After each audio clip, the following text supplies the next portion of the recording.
Et nous voilà pour une petite vidéo de mathématiques, rien de tel que de regarder ça avant de se coucher pour profiter des explications de l'exercice 80, c'est la partie B. Donc il faut dresser le tableau de variation de la fonction fn qu'on a sous les yeux. Donc, la fonction fn qu'on va dériver. Dans un premier temps, on dérive le quotient de la forme u sur v, donc la dérivée c'est u'v moins uv'. U' c'est 1 fois v, donc en fait c'est v, moins uv'. V' c'est 1, donc c'est moins u. On fait attention de bien mettre les parenthèses parce qu'on a un petit moins devant, ça va changer les signes. Sur v au carré, c'est-à-dire x plus n au carré. Et ensuite, on dérive la fonction exponentielle et la dérivée de exponentielle moins x, c'est moins exponentielle moins x, avec le signe moins qui devant, d'après la règle des signes, on a donc plus exponentielle moins x. Quand on réduit le numérateur, on s'aperçoit que les x dégagent et que moins n ça fait plus n, donc il nous reste au numérateur 2n, le dénominateur notre carré x plus n au carré, et enfin on rajoute l'exponentielle moins x. Donc l'étude de signe va être très simple puisque n est un entier positif, donc 2n est positif, x plus n au carré sera positif et l'exponentielle est toujours positive. Donc en fait f' n de x est strictement positive. Donc f est strictement croissante. Donc le tableau de variation, je vous laisse le faire. En théorie, comme on demande un tableau de variation, il faudrait aussi la valeur en 0 et la limite en plus l'infini. Donc la valeur en 0, fn de 0, ça nous donne moins n sur n, c'est-à-dire moins 1, moins exponentielle de 0, qui nous fait au total moins 2. Et la limite lorsque n tend vers plus l'infini, donc l'exponentielle va tendre vers 0, et en plus l'infini, c'est un quotient, on factorise par x, on l'a déjà fait 1000 fois, et la limite lorsque... Oula, alors ça c'est moche, hein. Limite. Ouais, le m est raté, le l est raté, le i est raté. Heureusement avec 3 lettres, j'ai raté les 3. Limite quand x tend vers plus l'infini de fn de x, c'est donc 1. Donc on a une fonction strictement croissante qui part de moins 2 en 0 et qui va tendre vers 1. Donc le tableau, je vous laisse le faire. 2 petits a, calculer fn de n. Fn de n, ça vaut quoi? Bon, on remplace x par n tout simplement, donc le numérateur va s'annuler, donc la fraction vaut 0, et il me reste moins exponentielle moins n. Ok, cool. Quel est son signe? Eh ben, l'exponentielle est toujours positive, et si je mets un moins devant, eh ben, c'est toujours négatif. Petit b. Démontrer par récurrence que pour tout n, on a l'exponentielle n plus 1 qui est plus grand que 2n plus 1. Alors, intuitivement, ça paraît évident parce que l'exponentielle explose très rapidement et bah, un pauvre polynôme, une pauvre fonction affine ne fera pas le poids. Donc, comment démontrer ça? Eh ben, on va le démontrer proprement. D'abord pour l'initialisation, c'est-à-dire pour n égale 0, puisqu'on veut le montrer pour tout n. Qu'est-ce qui se passe? Ben, exponentielle 0 plus 1, ça vaut e. Et 2 fois 0 plus 1, ça vaut 1. Et on a bien e qui est plus grand que 1, donc c'est ok. Check. Ensuite, l'hérédité. Donc supposons pour n fixé que notre propriété est vraie. Donc ce qu'on appelle l'hypothèse de récurrence. Donc supposons pour n fixé qu'on ait exponentielle de n plus 1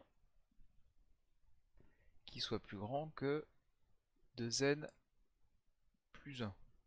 Donc mon but c'est de faire apparaître, de supposer Donc ça, on suppose que c'est vrai pour un n fixé, et on va essayer de montrer que ça marche au rang suivant, c'est-à-dire cette écriture-là, mais pour un n plus 1. Donc il faudrait multiplier par e ici, pour faire monter la puissance d'un grand.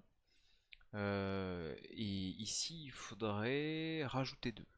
Alors j'ai préféré multiplier par e, parce que ça me paraît être judicieux. On multiplie par e de chaque côté. Un nombre strictement positif, hein, donc ça ne change pas le sens de l'égalité. Et donc j'ai rajouté un facteur e dedans, donc là j'ai exactement ce que je veux. Et de l'autre côté, je multiplie par e de n plus 1. Si je m'intéresse au deuxième membre ici, au second membre, cette quantité-là, c'est égal à... Donc la rédaction est dégueulasse, hein. Faites pas ça chez vous, hein. Faites pas ça sur une copie. Ce qui est encadré, ça vaut quoi? Ça vaut 2n fois e plus e. Et le but, on se le marque ici à côté au brouillon, hein, c'est moche mais on a l'habitude. Le but c'est de faire quoi? C'est de montrer que cette quantité-là, 2ne plus e, c'est plus grand que quoi? Ben, mon membre de droite, mais pour n plus 1, c'est-à-dire 2 facteurs de n plus 1. Ah, on voit plus ici. Donc le but c'est 2 facteurs de n plus 1 plus 1. C'est-à-dire 2n plus 1 auquel on rajoute 2.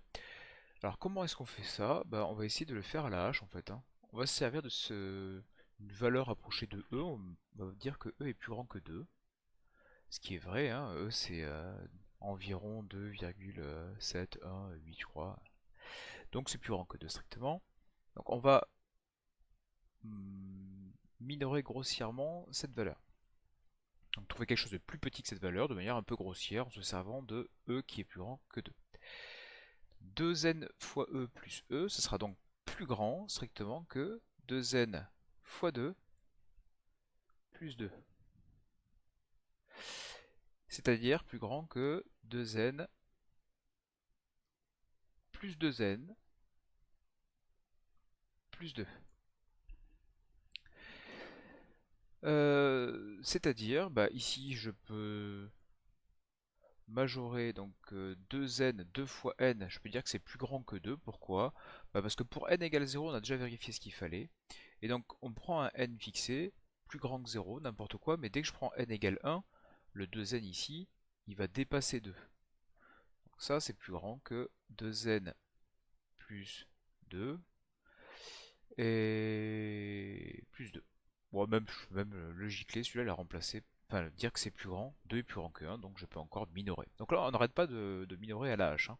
On trouve des nombres plus petits, nettement plus petits, sans s'en soucier, et tout marche bien. Donc là, pourquoi? Car n est plus grand que 1, donc on obtient que cette quantité-là est plus grande que 2 facteurs de n plus 1. Voilà, alors ça sort un peu du chapeau, hein. On se dit, ouais, comment ils pensent à faire tout ça, c'est incroyable. Il y a peut-être plus simple d'ailleurs, hein. Là j'ai pensé à ça, à faire ça, mais il y a peut-être plus simple. Il faut se dire que si jamais quelque chose est évident et répond vraiment à l'intuition, quand on prend exponentielle n plus 1, c'est énormissime dès que n, enfin, au fur et à mesure que n augmente. Donc il faut se dire que ça va être fait à la hache. Quand on a des inégalités, il ne faut pas hésiter. Si jamais on veut prouver que c'est plus grand que quelque chose qui est tout petit, il ne faut pas hésiter à y aller à la truelle, ça marche très bien. Voilà, donc là, bah, on a prouvé l'hérédité, donc après, vous savez comment on rédige, hein, quel que soit n, donc, quel que soit n, un antinaturel, on a prouvé l'initialisation euh, et l'hérédité, donc quel que soit n, on a la propriété, blablabla, d'après le principe de récurrence. Bien, maintenant il faut, question petit c, donc je vais effacer, j'espère que j'aurai pas besoin de grand chose. On va tout supprimer, hein, à l'arrache, hop, ainsi qu'on n'a plus besoin. Le petit c, démontrer que l'équation fn de x égale 0 admet une solution unique dans l'intervalle n, n plus 1. On note un cette solution. Alors ça, typiquement, c'est le genre de question où on sait que le théorème utilisé, ça va être le théorème des valeurs intermédiaires, et même le théorème de la bijection, puisqu'on a le unique là dans l'énoncé là qui nous fait tilt. On ne demande pas de la trouver, hein, on ne demande pas de résoudre l'équation, on demande de prouver qu'il existe une unique solution. Et donc pour ça, on va appliquer le théorème de la bijection sur l'intervalle n, n plus 1. Donc on a f n de 0, bon, qu'est-ce que je raconte? F n de n, qu'on a calculé tout à l'heure, et on avait trouvé pour fn de n moins exponentielle moins n, qui est un nombre négatif. Et à mon avis, il faudra se servir du 2 petit b pour l'autre, on va voir. Fn de n plus 1, ça vaut quoi? Eh bien ça vaut, on remplace x par n plus 1, donc ça nous donne 1 au numérateur sur 2n plus 1, et on remplace x par 2n plus 1, on obtient ça. Pas du tout. On remplace x par n plus 1, juste. Voilà, donc x, je le remplace par n plus 1, donc ça fait moins n moins 1. C'est exponentielle moins x. Bien, donc bah, allons-y. On va prouver en fait que cette quantité-là, pour appliquer le théorème de la bijection, il nous faut quoi? Il nous faut une fonction qui est continue. Ça c'est ok parce que dérivable. Ensuite, elle est strictement... Et le strict est hyper important. Le strict donne l'unicité, donc strictement croissante, ça on l'a démontré à la question petit 1. Et donc il suffit juste de prouver que cette quantité est positive pour que l'image soit bien atteinte. Le 0, on veut qu'il soit compris entre les deux images. Donc fn de n, ça vaut un nombre négatif strictement, donc il faudrait que fn de n plus 1 soit un nombre strictement positif. Et donc pour ça, bah, il faudrait trouver pour quelle valeur de n on a cette quantité-là qui est positive. Et bien, si on reprend le 2 petit b, dans le 2 petit b, on avait prouvé la chose suivante, on avait prouvé que exponentielle de n plus 1 était plus grand que 2n plus 1. Et bien en passant à l'inverse, je peux, parce que c'est un nombre strictement positif, que la fonction inverse sur l'intervalle 0 plus l'infini est strictement décroissante. Donc, quand je passe à l'inverse, ça change l'ordre. Et je me retrouve avec ça. Non, pas du tout. L'inverse. Donc écris l'inverse, s'il te plaît. Voilà. L'inverse, c'est-à-dire 1 sur 2n plus 1. Et maintenant, eh bien, il suffit juste de reconnaître que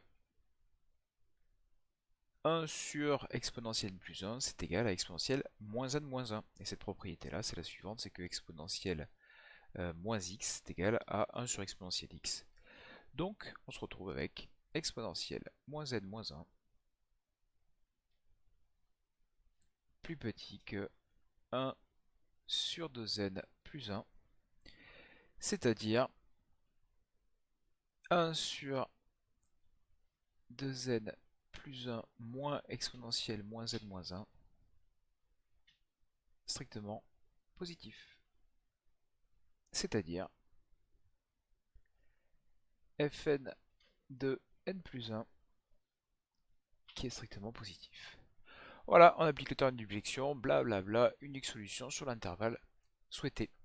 Question 3, calculer la limite quand n tend à plus l'infini de un et limite quand n tend à plus l'infini de un sur n.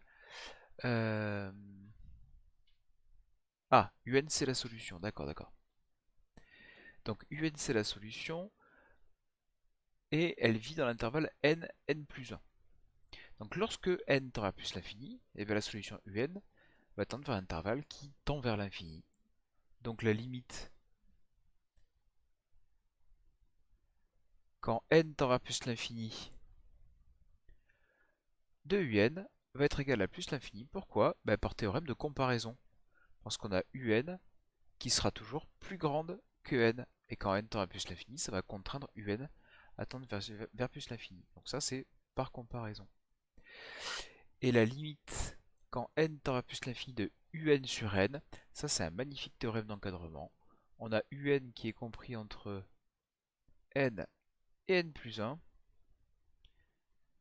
Donc en divisant le tout par n, je vais avoir un qui est compris entre 1 et n plus 1 sur n. Et quand je fais tendre n plus 1 sur n vers plus l'infini, ça tend vers 1, on factorise, on sait faire ça. N plus 1 sur n, ça tend vers 1. 1, bah, il tend vers 1, lui, il bouge pas. Et un sur n, faut le marquer sur n quand même. Du coup, d'après le théorème du Big Mac, eh bien, il est compris entre 1 et 1. Donc la limite quand n tend à plus l'infini de un sur n, ça sera 1.